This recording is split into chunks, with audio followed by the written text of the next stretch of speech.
ইল্লাল্লাহ লা ইলাহা ইল্লাল্লাহ লা ইলাহা ইল্লাল্লাহ লা ইলাহা ইল্লাল্লাহ লা ইলাহা ইল্লাল্লাহ बता हमको तेरे राह किस तरफ है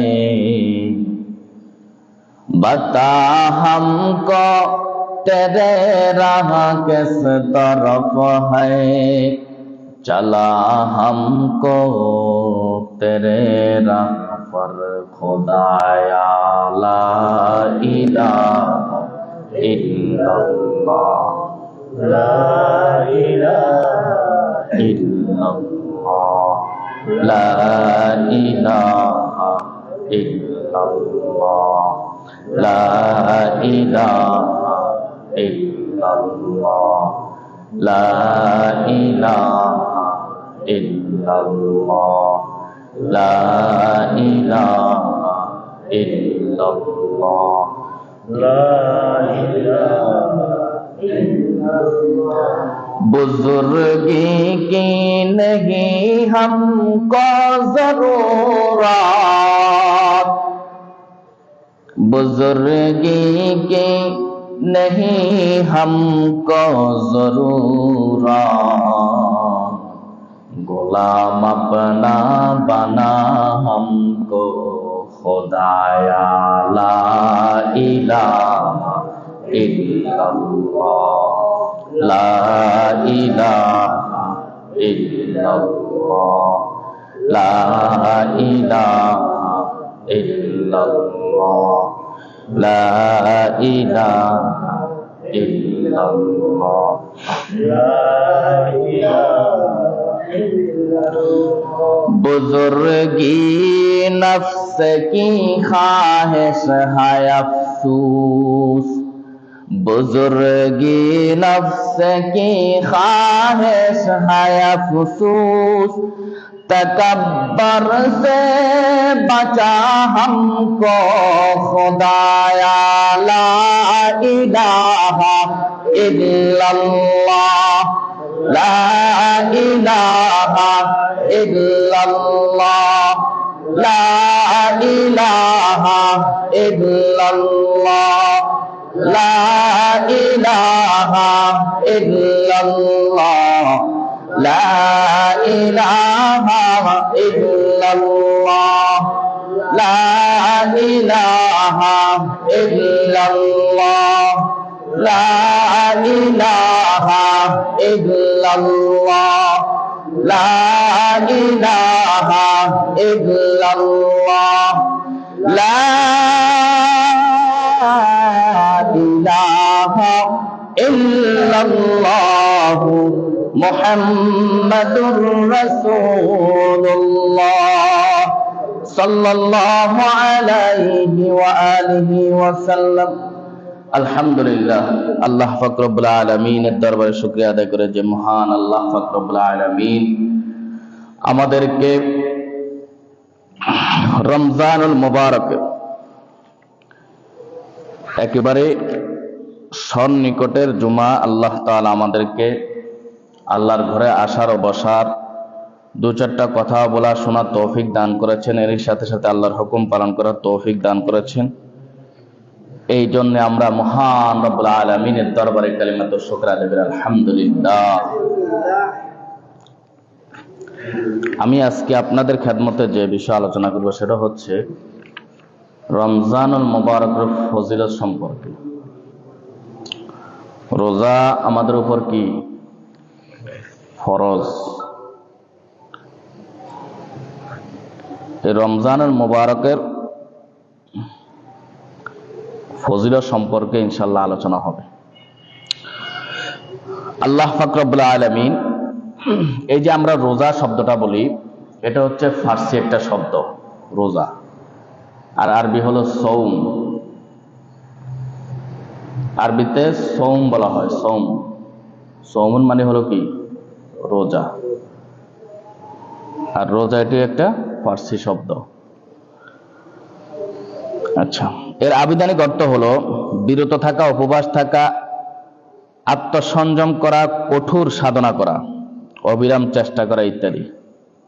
তাহলে এটা হলো সিয়ামের অর্থ কিংবা রোজার অর্থ, শাব্দিক অর্থ আর কি। আর শরীয়তের পরিভাষায় বলা হয় সৌমের নিয়ত সুবহে সাদেক থেকে সূর্যাস্ত পর্যন্ত সকল প্রকার পানাহার ও যৌন সম্ভোগ থেকে বিরত থাকার নাম হলো রোজা। তাহলে সুবহে সাদেক থেকে নিয়ে একেবারে সন্ধ্যা সূর্য অস্ত যাওয়া পর্যন্ত সব ধরনের খাবার, যেই খাবারটা ইতিপূর্বে আমাদের জন্য হালাল ছিল কিন্তু সুবহে সাদেক শুরু হয়ে গিয়েছে, এটা যত কি বলবো, মানে এটা যত উন্নত মানের হালাল খাবার হোক, সুবহে সাদেক শুরু হয়েছে তো আপনার জন্য এটা কি হয়ে গেছে, হারাম হয়ে গেছে। তো দেখেন সুবহে সাদেক থেকে নিয়ে সূর্য অস্ত পর্যন্ত যে স্ত্রী আপনার জন্য হালাল ছিল ওই স্ত্রী আপনার জন্য কি হয়ে গেছে, হারাম হয়ে গেছে। মানে স্ত্রীর সংযম আর কি, সঙ্গম। হ্যাঁ, তাহলে এটা কতক্ষণ, এটা সময় কতক্ষণ, সুবহে সাদেক থেকে নিয়ে সূর্য অস্ত পর্যন্ত। এটাই হলো আল্লাহর বিধান। আপনি মানবেন তো কামিয়াব, না মানবেন শেষ। আর এই রমজানুল মুবারক কখন আমাদের জন্য কাফারা, কখন আমাদের কাজা হবে, আমাদের সকলে এটা মনে রাখতে হবে। দুইটা কারণে কাজা কাফারা উভয়টা আসে। কয়টা কারণে ভাই? দুইটা কারণে। এই দুইটা যদি আপনি মনে রাখতে পারেন তাহলে আপনি যতদিন জীবিত থাকবেন আপনার দ্বারা এই রোজা ভাঙার কারণে কিংবা না রাখার কারণে কখনো কাফারা আসবে না। প্রথম নাম্বার হলো যে ইচ্ছাকৃতভাবে পানাহার করা। যেমন আপনি রোজার নিয়ত করেছেন, সেহরিও খেয়েছেন, কিংবা সেহরি খান নাই, আপনি রোজার নিয়ত করেছেন। সেহরি খাওয়া কি সুন্নত? সকলে বলেন সেহরি খাওয়া কি সুন্নত? আপনি সুন্নত হিসেবে এক ঢোক পানি খেলেন কিংবা কিছুই খান নাই, কিন্তু আপনি রোজার নিয়ত করে ফেলছেন।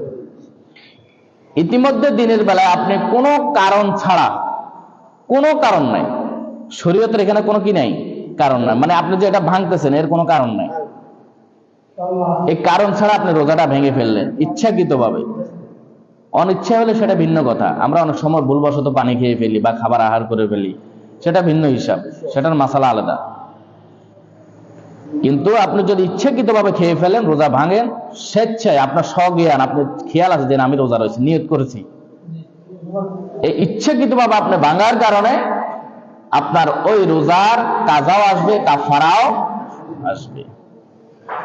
দ্বিতীয় নম্বর কারণ হলো দিনের বেলায় ইচ্ছাকৃতভাবে স্ত্রীর সংযমে লিপ্ত হওয়া, স্ত্রীর সাথে সহবাস করা।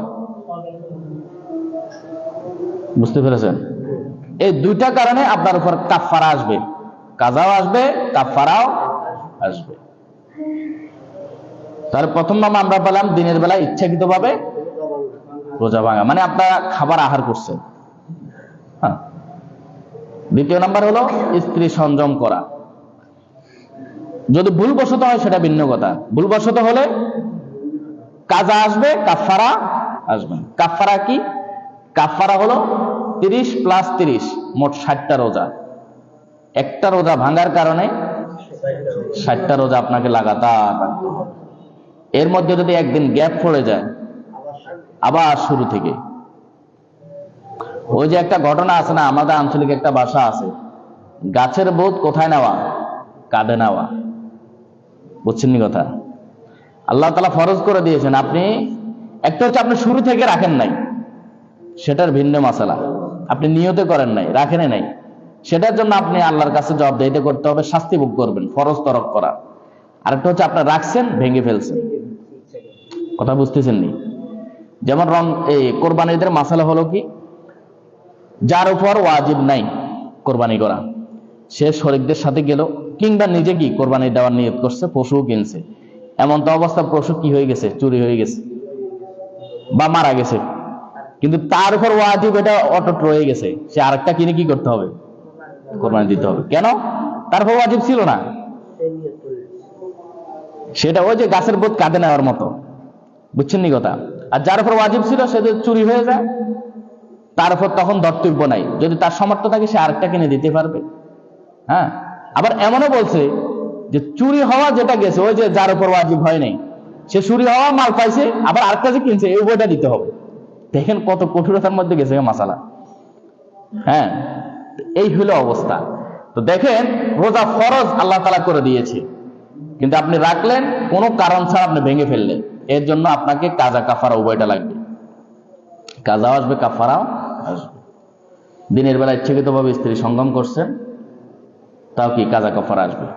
তবে আপনি স্ত্রীকে স্পর্শ করার কারণ যদি কোনো বীর্যপাত হয়, এমন তো অবস্থায় আপনার কাজা আসবে না, সরি কাফারা আসবে না, শুধু কি আসবে, কাজা আসবে। ওই দিনের রোজাটাই কি রমজানের বাহিরে আপনি এটা আদায় করে নেবেন। আচ্ছা, তাহলে কাফারার বিষয়টা গেল। এখন আসেন আমরা কাজার বিষয় দেখব, যে যে সমস্ত কারণে আমাদের উপর কি রোজা কাজা ওয়াজিব হয়। একটা হচ্ছে, প্রথম নম্বর হচ্ছে ইচ্ছাকৃতভাবে দিনের বেলা আপনি মুখ ভরিয়া বমি করছেন।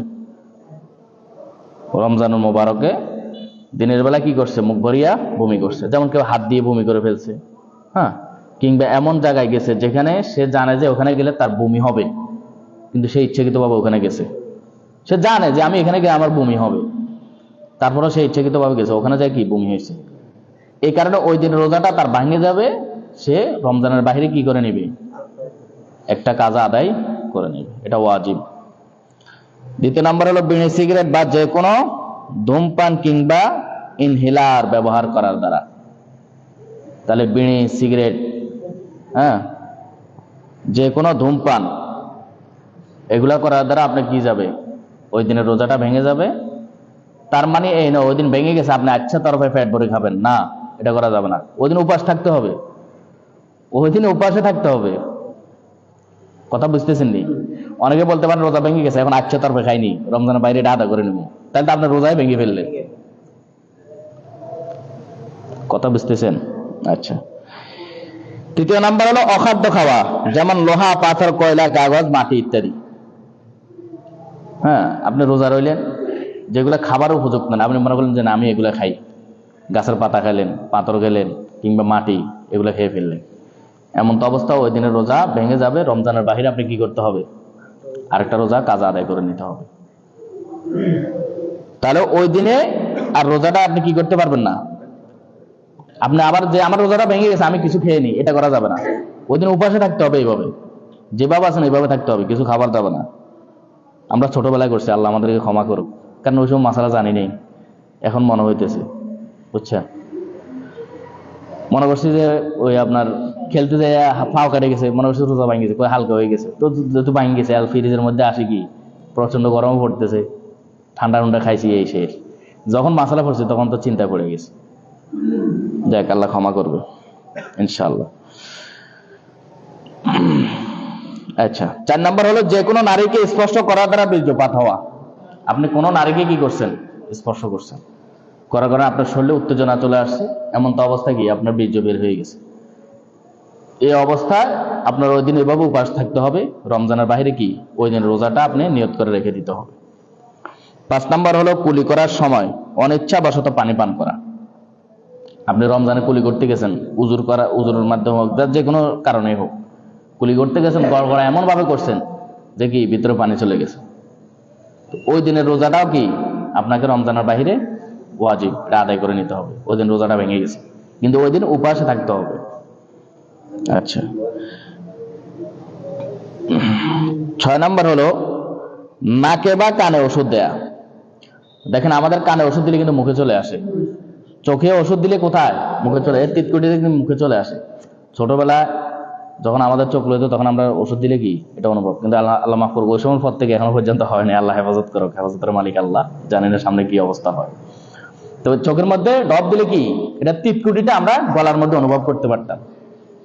তো দেখা যায় কেউ যদি চোখে কিংবা কানে যদি ওষুধ দেয়, ওই দিনের রোজাটা কি তার ভেঙে যাবে, এটা রমজানের বাহিরে সে আদায় করে নেবে। কিন্তু ওই দিন কোনো খাবার খাওয়া যাবে না, যেহেতু ফরজ রোজা, কোনো কারণ ছাড়া। হ্যাঁ, যদি জটিল কোনো রোগ হয়, বুঝেন নাই? মাজুরতার ক্ষেত্রে কোনো মাসালা নাই। আমাদের একটা জিনিস বুঝতে হবে যে মাজুরতার ক্ষেত্রে কোনো কি নাই, মাসালা নাই, তার জন্য 7 খুন মাপ। কিন্তু আপনি এমন মাজুরতা দেখাইলেন যে মাজুরতা এটা কোনো কি নয়, মাজুরতাই নয়। কথা বুঝতেছেন নি? আমরা অনেক কষ্টের পরেও কিন্তু অনেক কিছু সহ্য করে নি কিনা? কিন্তু ফোকায়ে কেরাম এমন বলছেন যে এমন অবস্থা, এমন কষ্ট করতেছে যে মানে মৃত্যু শয্যা শায়িত, মানে সে এমন অবস্থা যে মৃত্যুবরণ করবে এমন, তাহলে ওই সময় ভাঙার অনুমতি দিছে। কথা বুঝেন নাই? আচ্ছা, 7 নম্বর হলো ভুলে পানাহার করার পর পুনরায় ইচ্ছাকৃত পানাহার করা। সে ভুলে খেয়ে ফেলছে, মনে করছে আমার এখন রোজা ভেঙে গেছে, ভুলে পানাহার করছে, কিন্তু ভুলে যদি পানাহার করে তাহলে তার কি রোজাটা হয়ে যাবে। কিন্তু সে এটা যদি মনে করে যে না ভুলে খেয়ে ফেলছি, অসুবিধা নাই, এখন কি ইচ্ছাকৃত আরো খাইয়ে নি, যেহেতু মনে হয়েছে খাইয়ে ফেলি, ওই দিন রোজাটা ভেঙে যাবে। ওই যে ধারণা ছিল ভুলে খেয়েছি রোজা মনে ভেঙে গেছে, এটা মনে করে কি ইচ্ছাকৃত খেয়ে ফেলছে, তাহলে ওই দিনের রোজাটা কি কাজা রাখতে হবে রমজানের বাহিরে। 10 নম্বর হলো দাঁত দিয়ে বেশি পরিমাণ রক্ত বের হওয়ার পর তা গিলে ফেলা। আমরা ছোটবেলায় এমন করতাম যে দাঁত যখন লড়তো ফালা দিতাম, বলতো যে রক্ত এটা গিলে খেলে এটা কি রক্ত থাকে, আল্লাহ হেফাজত করে। এটা তো সম্পূর্ণ নাপাক, রক্ত কি নাপাক। লালা আবার পাক, থুতু কি পাক, রক্ত নাপাক। এই রক্ত যদি আপনি গিলে ফেলেন তাহলে নাপাক গিলে ফেলছেন। দেখা যায় দাঁত দিয়ে প্রচুর পরিমাণ রক্ত বের হয়েছে, সেই রক্তটা গিলে ফেলছে। এমন তো অবস্থা কি তার জন্য রমজানের বাহিরে কি রোজাটা রাখা ওয়াজিব, এটা কাজা করে নিতে হবে, কাফারা আসবে না, কাফারা আসবে না। বুঝেন? কিন্তু না বুঝা কেউ যাবেন না, না বুঝলে আমাকে বলবেন, আমি আবার কি দ্বিতীয়বার বলবো ইনশাল্লাহ। 11 নম্বর হলো দাঁতে ছোলা বা বুট পরিমাণ আটকে থাকা খাদ্য গিলে ফেলা। আপনি ওই যে সেহরি খাইছেন, দেখা গেল দাঁতে অনেকের দেখা যায় দাঁত ছিদ্র থাকে, ফাঁকা থাকে, বা এদিক সেদিক কি বিভিন্ন খাদ্য লেগে থাকে। তা আপনি কি করছেন, ওটা খোঁচা দিয়ে বের করে এটা গিলে ফেলছেন, বুঝছেন নি? ওটা কি করে ফেলছেন, গিলে ফেলছেন। মনে হয় এটা তো খাবার, এটা তার অন্য কিছু না, এটা ফালানোর কি দরকার। বা গোস্ত আটকিছে, আপনি কি করলেন, এটা বের করে খোঁচা দিয়ে, ওই যে খিলেলনি বলে, এটা দিয়ে বের করে আপনি গিলে ফেলছেন। এমন তো অবস্থা কি রমজানের বাহিরে ওই রোজাটা, কিন্তু এটা হতে হবে ছোলা বুট আছে না, ছোলা বুট সম পরিমাণ হতে হবে। যদি 1 ছোলা বুট সম পরিমাণ হয় তাহলে আপনাকে ওই দিনের রোজাটা কি করতে হবে, কাজা করে নিতে হবে রমজানের বাহিরে। 12 নম্বর হলো হস্তমথন করার কারণে বীর্যপাত হওয়া। বিশেষ করে যুবক ভাইরা, শরীরে উত্তেজনা আসছে, সে কি করছে রমজানে এভাবে হস্তমথন করছে, হস্তমথন করে কি করছে, বীর্য বের করে ফেলছে। এমন তো অবস্থায় ওই ভাইয়ের জন্য কি রমজানের বাহিরে এই রোজাটা কাজা করা কি ওয়াজিব, এটা কাজা করে নিবে, কাফারা আসবে না। স্বপ্নদোষ হলে আবার কি হবে না, রোজা ভাঙবে না, এটা মনে রাখতে হবে। কারণ আপনি তো এটা ইচ্ছাকৃত ভাবে করেন নাই, এটা শয়তানে যে কোনো ভাবে আপনাকে কি পচানোর মধ্যে ফালাইয়া এই কাজটা করাইছে। কিন্তু স্বপ্নদোষ হলে কি রোজা ভাঙবে না, তাহলে এটা মহিলা হোক কিংবা পুরুষ হোক। আচ্ছা, 13 নম্বর হলো পেশাব বা পায়খানার রাস্তা দিয়ে ওষুধ প্রবেশ করা। তাহলে পেশাব বা পায়খানার রাস্তা দিয়ে কি করা, ওষুধ প্রবেশ করা। দেখেন বায়ু পথে যদি ওষুধ প্রবেশ করা, এটা কিন্তু পেটেই যাবে। এই কারণে ফোকায়ে কেরামগণ বলছেন যে বায়ু পথে যদি কি করে ওষুধ কিংবা পেশাবের নল দিয়া, ওখানে যে নল লাগায় রাস্তায়, এখানে যদি কি করে ওষুধ প্রবেশ করায়, তাহলে ওই দিনের রোজাটা কি করতে হবে, ওয়াজিব, মানে কাজা আদায় করে নিতে হবে রমজানের বাহিরে, যেদিন এই কাজটা করছে। আর অসুস্থ হলে তো সেটা কি ভিন্ন হিসাব। 14 নম্বর মুখে পান রেখে ঘুমিয়ে যাওয়ার পর শোবে সাদেকের পর ঘুম থেকে উঠে, মানে ঘুম থেকে উঠছে আর কি। ধর না সেহরির সময় মনে করছে যে আমি কি করব, আজান দেওয়ার আগে বা যে সময় সেহরির সময় শেষ হয়ে যায় তখন কুলি করে নিবি। এরকম বিশেষ করে আমাদের মুরব্বী যারা আছেন বয়স্ক, তেনারা এটা করে ফেলেন। কেন ওরা তো চিন্তা করে পুরো দিন পান খাওয়া যাবে না, এই কারণে সেহরি খেয়ে কি করে পান মুখে দেয়। তো দেখা যায় কি উনি রাত্রে তাহাজ্জুদ পড়ছে বা শরীর দুর্বল, যে কোনো কারণে ঘুম এসে গেছে। এখন এমন তো অবস্থায় এমন সময় জাগ্রত হয়েছে শোবে সাদেকের পর, মানে সেহরির রক্ত শেষ, সুবহে সাদেকের পর উনি কি জাগ্রত হয়েছে। এমন তো অবস্থায় ওই যে পানটা তো ভিতরে রয়ে গেছে, কিন্তু পানের হিস কি বলেন, এরপরে কি বলেন, লালা বলেন, এগুলো তো পেড়ে যাচ্ছে না। এই কারণে ওই দিনের রোজাটা উনি এভাবে থাকবে, কিছু খাবে না, তবে এটা রমজানের বাহিরে গিয়ে একটা কাজা আদায় করে নেবে। আচ্ছা, 16 নাম্বার হলো রোজার নিয়ত না করা। তিনি রেখে দিয়েছেন কিন্তু রোজার নিয়ত করে নাই। রোজার নিয়তটা দেখেন, আমরা যখন সেহরি খেতে উঠবো এটাই হলো আমাদের রোজার নিয়ত। আপনি ঘুমিয়ে পড়ছেন কিন্তু ওই সেহরির সময় আপনি জাগ্রত হন নাই, কিন্তু 11টার আগে, দিনের বেলা 11টার আগে আপনি নিয়ত করে নেবেন যে আমি আজকে কি রইলাম, রোজা রইলাম, খালাস, রোজা হয়ে যাবে। রোজা কি, কিন্তু আপনি সেহরি খান নাই। ওই যে আমি তো আগেই বললাম সেহরি খাওয়া কি সুন্নত, বুঝছেন নি? আমারও এরকম 2 দিন হয়েছে, এটা খাগড়াছড়ি থাকতে জাগানো পাই নাই, পরে কি উপবাসে কি রোজা রেখে দিছি। নিয়ত করে ফেলবেন 11টার আগ পর্যন্ত, মানে জাওয়াল, হ্যাঁ আমি আজকে রোজা রয়েছি, শেষ। বুঝছেন নি? আচ্ছা, আল্লাহ তাআলা এই যে রমজানুল মুবারকের রোজাতে ফরজ করে দিলেন, আমরা বুঝছি তো মাসালাগুলা, কেন না বুঝলে ভাই বলবেন, যেটা বুঝেন না এটা আমাকে জিজ্ঞেস করবেন, ইনশাল্লাহ আমি বলে দিব। এই যে রমজানুল মুবারকের রোজা আল্লাহ তাআলা আমাদের উপর ফরজ করে দিয়েছেন, এই রমজানুল মুবারক দেখেন আমাদের এলাকা বলেন, পরিচিত বলেন, বন্ধু বান্ধব বলেন, বা আমরা যেখানে যারা যে অবস্থা চাকরি করি, ওখানে অনেক সাথে সঙ্গী ছিল, গত বছর ছিল না, কিন্তু এবছর কি তারা রোজাটা পায়নি, তারা দুনিয়া থেকে বিদায় নিয়ে চলে গেছে। এই কারণে প্রতিটা ক্ষেত্রে আমাদেরকে মূল্যায়ন করতে হবে। যখন যে সময় আসে ওই সময়ের গুরুত্ব দিতে হবে, ওই সময়টা কাজে লাগাইতে হবে। ভাই আমি আপনি যদি ওই সময়টা কাজে লাগাতে পারি তাহলে আমরা অনেক দামি হয়ে যাব। ওই সময়টা, ওই কাজটা আমাদেরকে অনেক দামি বানায় দিবে, ওটাই আমাদের কাজে আসবে। বৎসরে রমজানুল মুবারক আল্লাহ তাআলা 1 মাস রেখেছেন। এই বছরের মধ্যে সর্বশ্রেষ্ঠ মাস হলো রমজানুল মুবারক। এটা উম্মতে মুহাম্মাদিয়ার জন্য এটা একটা অফার, এত একটা সুবর্ণ সুযোগ ভাই আমরা হাতছাড়া করে দিই।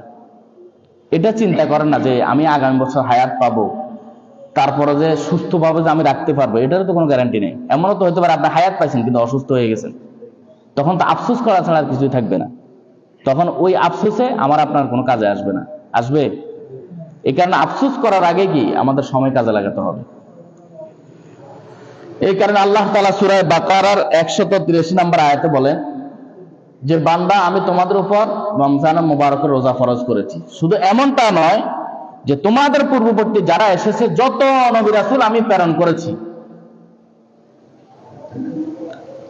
যত নবী রাসূল প্রেরণ করেছি সব নবী রাসূলদের উপর এবং তাদের উম্মতের উপর কি ছিল, রমজানুল মুবারকের রোজা ফরজ ছিল। আল্লাহ পাক রব্বুল আলামিন বলেন, ইয়া আইয়ুহাল্লাযীনা আমানু কুতিবা আলাইকুমুস সিয়ামু কামা কুতিবা আলাল্লাযীনা মিন ক্বাবলিকুম লাআল্লাকুম তাত্তাকুন। আল্লাহ পাক রব্বুল আলামিন বলেন, ইয়া আইয়ুহাল্লাযীনা আমানু, হে ঈমানদারগণ, হে মুমিনগণ, তোমরা শুনে নাও, তোমাদের উপর কুতিবা আলাইকুমুস সিয়াম, কাতাবা ইয়াকতুবু বাবে নাসরায়ান শুরু থেকে আল্লাহ পাক রব্বুল আলামিন বলেন কুতিবা তোমাদের উপর ফরজ করা হয়েছে, আলাইকুমুস সিয়াম, সিয়ামকে, রমজানুল মুবারকের রোজাকে, রমজানুল মাসকে তোমাদের উপর ফরজ করা হয়েছে, ফরজ করা হয়েছে। শুধু তাই নয়, এই ফরজ যে তোমাদের উপর ছিল রমজানের রোজা, এটা এমনটা নয় তোমাদের পূর্ববর্তী কুতিবা আলাল্লাযীনা মিন ক্বাবলিকুম, তোমাদের পূর্বেকার যত নবী রাসূলগণ এই পৃথিবীতে আগমন করেছে, যাদেরকে আমি রব্বুল আলামিন প্রেরণ করেছি, তাদের সকলে, তাদের উম্মতের উপরেই এই রোজা ফরজ ছিল। সুবহানাল্লাহ। আল্লাহ পাক রব্বুল আলামিন এই উম্মতে মুহাম্মাদিয়াকে বলে সান্ত্বনা দিলেন, হে উম্মতে মুহাম্মাদিয়া শোনো, এই রোজা রেখে তোমরা আল্লাহর নৈকট্য অর্জন করতে পারবে। রমজানুল মুবারক বছরে একটা মাস কেবলমাত্র তোমাদের উপর ফরজ করে দেওয়া হলো, এমন কঠিন কোনো বিষয় নয়। দেখেন আমরা মানুষরা কোন জিনিস অর্জন করার জন্য কত কঠিন কঠিন জিনিসকে আমরা সাধনা করেনি, কথা বলেন ঠিক কিনা? কেবলমাত্র দুনিয়ার স্বার্থ অর্জন করার জন্য কতই না কঠিন জিনিসকে আমরা সাধনা করে নেই, নিজের আয়াত্তে নিয়ে ফেলি। শুধু একটাই উদ্দেশ্য, সেটা হলো দুনিয়া অর্জন করা, ঠিক কিনা? এই দুনিয়া অর্জনের জন্য আমরা কত কঠিন কাজ, যেটা কল্পনা করা যায় না, ওটাকে আমরা কি করি? সহজ করে ফেলি। ওটা আমরা আয়াত্তে নিয়ে আসি, সাধনা করে ফেলি, ঠিক কিনা? আল্লাহ রাব্বুল আলামিন বলেন, বান্দা কাল হাসরের ময়দানে তোমাদেরকে জান্নাত দিব, এই জান্নাতটা এমনি এমনি তোমাদেরকে দেওয়া হবে না। তোমাদেরকে যে বিধান তোমাদের উপর নাযিল করা হয়েছে, আমি রব্বুল আলামিন তোমাদের কাছে যেগুলা চেয়েছি ওগুলা যদি বান্দা তোমরা ঠিকভাবে দিতে পারো, আদায় করতে পারো, ও বান্দা মনে রাখবা, এই জান্নাত ওই বান্দার জন্যই আমি রব্বুল আলামিন রেখে দিয়েছি। সুবহানাল্লাহ। আল্লাহ পাক রব্বুল আলামিন উম্মতে মুহাম্মাদিয়াকে বলে সান্ত্বনা দিয়েছেন, হে আমার মুমিনগণ, উম্মতে মুহাম্মাদিয়াগণ, আমার আখিরে জামানার হাবিবের উম্মতগণ শুনে নাও, তোমরা এই বলে ভয় পেও না যে একটা মাস রোজা তোমাদের উপর ফরজ করা হয়েছে, কিন্তু দেখো রাত্রিবেলায় তোমাদের জন্য একেবারে উন্মুক্ত করে দেওয়া হয়েছে। ইসলামের শুরু লগ্নে সাহাবায়ে কিরামগণ হতভম্বের মধ্যে ছিলেন, তারা বিভিন্ন গুনাহের কাজে লিপ্ত হওয়ার আশঙ্কা হয়েছিল। আল্লাহ তাআলা তখন আয়াত নাযিল করে দিলেন, তোমাদের জন্য স্ত্রীগুলা রাত্রিবেলা তোমাদের জন্য হালাল করে দেওয়া হয়েছে রে। এই বলে আল্লাহ তাআলা ওই উম্মতে মুহাম্মাদিয়াকেও এখানেও সান্ত্বনা করে দিয়েছেন, শান্ত করে দিয়েছেন, কত সহজ করে দিয়েছেন আমাদের জন্য আল্লাহ তাআলা। তারপর এত সুযোগ সুবিধা এত সহজ করে দেওয়ার পরও আমরা আল্লাহর হুকুম করতে পারি না, আল্লাহর হুকুম পালন করতে পারি না কেন? এটা আমাদের চিন্তা করতে হবে, এখানে আমাদের কোথায় ব্যর্থতা, কোথায় দুর্বলতা রয়েছে। এত সুবর্ণ সুযোগ, এত সুযোগ করে দেওয়ার পরও কেন আমরা আল্লাহর হুকুম পালন করতে পারি না? ও ভাই, একটু চিন্তা করেন, আমি আপনি কেউ দুনিয়াতে থাকবো না, আমাদের একটা সময় এই দুনিয়া থেকে চলে যেতে হবে। একটা সময় ছিলাম না, এখন আছি, ভবিষ্যতে থাকবো না। কিন্তু এই যে আছি, আমাদেরকে যে পাঠানো হয়েছে, এর প্রতিটা সেকেন্ডের হিসাব, প্রতিটা কর্মের হিসাব, প্রতিটা কাজের হিসাব, প্রতিটা ধরার হিসাব, প্রতিটা চলার হিসাব, প্রতিটা দৃষ্টিভঙ্গির হিসাব, প্রতিটা চিন্তা চেতনার হিসাব আমাদের থেকে নেওয়া হবে। আমাদের থেকে নিবেন, কোনো সন্দেহ নেই। কোন ক্ষেত্রে আপনি কোন চিন্তা করছেন এটাও কি ধরা হবে। কি কাজে চিন্তা করে তুমি সময় লাগাইছো, কাজে লাগাইছো, এই সময় তুমি ব্যয় করেছ, তোমাদেরকে যে 24 ঘন্টা প্রতিদিন সময় দেওয়া হয়েছে, প্রতিটা সেকেন্ডের হিসাব নেওয়া হবে, প্রতিটা মুহূর্তের হিসাব নেওয়া হবে, প্রতিটা ওয়াক্তের হিসাব নেওয়া হবে, 5 ওয়াক্ত ফরজ নামাজের হিসাব নেওয়া হবে, রমজানুল মুবারকের ফরজ রোজার হিসাব আমাদের থেকে নেওয়া হবে। যে তোমাকে এত কিছু দেওয়ার পরেও কি তুমি কেন আদায় করলে না? এটার ব্যাপার কেন তুমি উদাসীন ছিলা? কারণ বলো। দেখেন, আমাদের সামাজিকভাবে বা ব্যক্তিগতভাবে আমরা যেটা বুঝি, আমাদের সন্তানরা অপরাধ করলে বা কোনো অন্যায় যদি করে আমরা জবাবদিহিতা চাই কিনা? বলে কিনা এটা কেন করেছো? বলে কিনা এটা কেন করলে না? সন্তানকে বাবা বলে, বাবা এটা করে নাও। যদি সন্তান এটা না করে, বাবার কাছে সন্তান জবাবদিহিতা হয়তো হয় কিনা? বাবা জিজ্ঞাসা করে, বাবা তুমি এটা কেন করলে না? তোমাকে না বললাম এটা করার জন্য, তুমি কেন করলে না? কি জন্য তুমি করতে পারলে না? সময় পাও নাই না, তুমি বুঝে উঠতে পারো নাই, কি কারণে করতে পারো নাই? এটার জবাবদিহিতা বাবা চাই কি চায় না? তেমনি ভাবে আল্লাহ পাক রব্বুল আলামিনের জবাবদিহিতা কত কঠিন হবে এটা চিন্তাও করতে পারবেন না। কারণ আল্লাহ পাক রব্বুল আলামিন এই দুনিয়ার জগতে আমাদেরকে সব হুকুম পালন করার জন্য একেবারে উন্মুক্ত সহজ ভাবে আল্লাহ পাক রব্বুল আলামিন উম্মতে মুহাম্মাদিয়ার জন্য রাস্তা খোলা রেখেছে। এত সহজ করার পর বান্দা তুমি কেন এই হুকুম থেকে দূরে ছিলা? এই হুকুম কেন পালন করো নাই? এইভাবে আল্লাহ তাআলা এক একটা করে আমাদের থেকে কি জবাব দিতে চাবে, কেন আমরা পালন করলাম না? তো দেখেন এই আয়াতের শেষে আল্লাহ পাক রব্বুল আলামিন বলেন লাআল্লাকুম তাত্তাকুন, যে তোমাদের পূর্বকার নবী রাসূলদের তাদের উম্মত তাদের অনুসারীদের উপর কি রোজা ফরজ ছিল, তোমরা এটা ভয় পাইও না তোমাদের উপর শুধু রোজা ফরজ হয়েছে এমনটা নয়, যাতে করে বান্দা লাআল্লাকুম তাত্তাকুন, যাতে করে তোমরা কি করতে পারো, তাকওয়া অর্জন করতে পারো। তাহলে বুঝা গেল এই রমজানুল মুবারক আল্লাহ তাআলা আমাদের জন্য এই কারণে দিয়েছেন যাতে করে আমরা তাকওয়া অর্জন করতে পারি। এই রমজানুল মুবারক পাওয়ার পর, আমাদের হায়াতে পাওয়ার পর আল্লাহ রাব্বুল আলামিন আমাদেরকে জিজ্ঞাসা করবেন, ও বান্দা তোমাকে রমজানুল মুবারকে হায়াত পর্যন্ত দেওয়া হয়েছে, এই রমজানুল মুবারক পাইছো, কতটুকু তাকওয়া অর্জন করেছো, এই তাকওয়ার ব্যাপারে আমাদেরকে জিজ্ঞাসাবাদ করা হবে। আল্লাহ পাক রব্বুল আলামিন বলেন, কারণ রমজানুল মুবারক তোমাদের জন্য দেওয়াই হয়েছে তাকওয়া অর্জনের জন্য। কিসের জন্য বলেন? তাকওয়া অর্জনের জন্য। এই কারণে আমরা অনেকে বলে থাকি এই মাসটা হলো তাকওয়া অর্জনের মাস। কিসের মাস? তাকওয়া অর্জনের মাস। আপনি ক্ষুধার্ত থাকবেন আর এটা চিন্তা করবেন এমন কি একটা নিজাম, এমন কি একটা হুকুম আল্লাহ পাক রব্বুল আলামিন দিলেন, না খেয়ে আল্লাহর হুকুম পালন করতেছি, আর এর প্রতিদান আল্লাহ পাক রব্বুল আলামিন বলেন ওয়া আনা আজিজি বি ওয়া আনা উজুজু বি, আস-সাওমু লি, বান্দা রোজা হলো আমার জন্য, ওয়া আনা উজজা বি, এক হাদিসে বলা হয়েছে ওয়া আনা আজিজি বি, এর প্রতিদান আমি রব্বুল আলামিন নিজেই দেব। সুবহানাল্লাহ। দুনিয়াতে আল্লাহ পাক রব্বুল আলামিন উম্মতে মুহাম্মাদিয়ার উপর যত ফরজ বিধান নাযিল করলেন, কোন একটা ফরজ, কোন একটা হুকুম বিধানের ক্ষেত্রে আল্লাহ পাক রব্বুল আলামিন এটা বলেন নাই যে এর প্রতিদান আমি নিজেই দিব। কিন্তু একটা মাত্র ফরজ বিধান, সেটা হলো রমজানুল মুবারকের প্রতিদান একমাত্র স্বয়ং আল্লাহ রাব্বুল আলামিন নিজেই দিবে। সুবহানাল্লাহ, স্বয়ং নিজেই দিবেন তিনি। এই কারণে আসেন আমরা সকলে, যেহেতু সামনে রোজা, কিবারে পড়তেছে?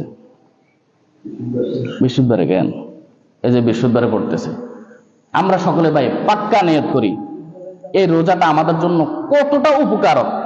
ইনশাল্লাহ আগামী জুমায় এর সম্পর্কে আলোচনা হবে যে আমাদের এই প্রতিটা রোজা আমাদের জন্য কল্যাণকর, শারীরিক মানসিক সব দিক দিয়ে কি আমাদের জন্য কি উপকার, কল্যাণকর, কোনো সন্দেহ নাই। যাদের শরীর ভারী হয়ে গেছে আপনি রাখেন, দেখবেন এই এক মাসে গিয়ে আপনি সুস্থ হয়ে গেছেন, এক মাসে সুস্থ হয়ে গেছেন। যাদের কোলেস্টেরল বেড়ে গেছে তারা রোজা রাখেন, তৈলাক্ত জিনিস কম খান, দেখবেন আপনি সুস্থ হয়ে গেছেন। ওষুধের দ্বারা কাছে যাওয়া লাগবে না, আর আল্লাহর কাছে দোয়া করেন, আল্লাহর হুকুম পালন করেন, 5 ওয়াক্ত ফরজ নামাজ আপনি আদায় করেন।